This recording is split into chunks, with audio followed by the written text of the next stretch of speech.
श्री कृष्ण भगवान द्वारका में रानी सत्यभामा के साथ सिंहासन पर विराजमान थे। निकट ही गरुड़ सुदर्शन चक्र भी बैठे थे। तीनों के चेहरों पर दिव्य तेज झलक रहा था। बातों ही बातों में रानी सत्यभामा ने श्री कृष्ण से पूछा कि हे प्रभु, आपने त्रेता युग में राम के रूप में अवतार लिया था। सीता आपकी पत्नी थी, क्या वो मुझसे भी ज्यादा सुंदर थी? द्वारकाधीश समझ गए कि सत्यभामा को अपने रूप का अभिमान हो गया है।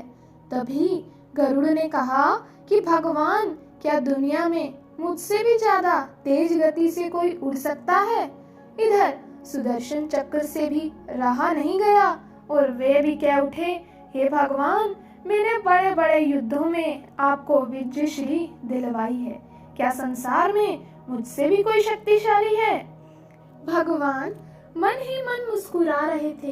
वे जान गए थे कि इनके तीनों भक्तों को अहंकार हो गया है और इनका अहंकार नष्ट करने का समय आ गया है। ऐसा सोचकर उन्होंने गरुड़ से कहा कि हे गरुड़, तुम हनुमान के पास जाओ और कहना कि भगवान राम माता सीता के साथ उनकी प्रतीक्षा कर रहे हैं। गरुड़ भगवान की आज्ञा लेकर हनुमान जी को लेने चले गए। इधर श्री कृष्ण ने सत्यभामा से कहा कि देवी, आप सीता के रूप में तैयार हो जाओ और स्वयं द्वारकाधीश ने राम का रूप धारण कर लिया।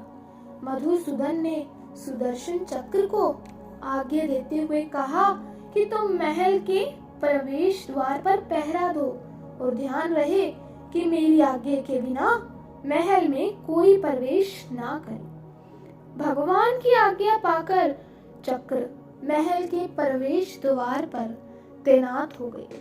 गरुड़ ने हनुमान जी के पास पहुंचकर कहा कि हे वानर श्रेष्ठ, भगवान राम माता सीता के साथ द्वारका में आपसे मिलने के लिए प्रतीक्षा कर रहे हैं। आप मेरे साथ चलें।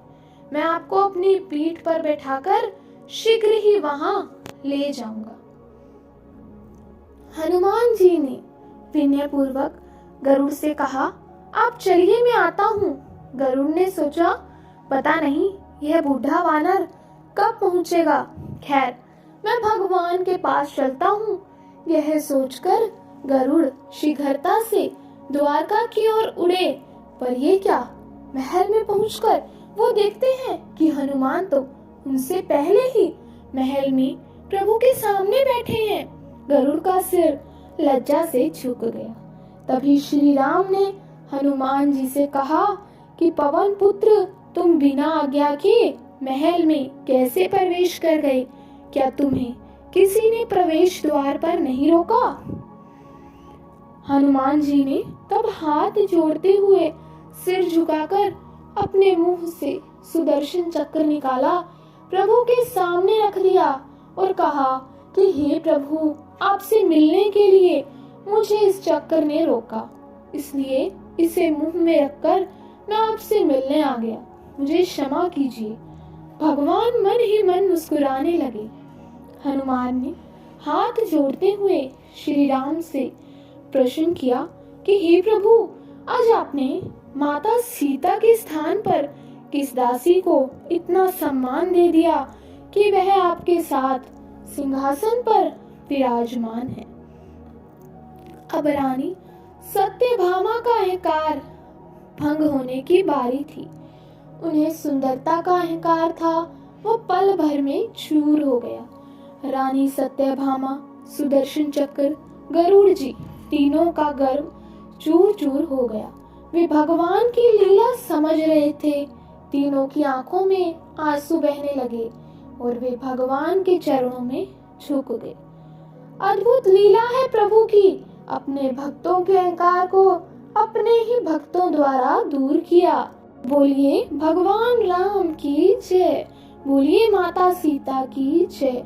बोलिए भगवान कृष्ण की जय।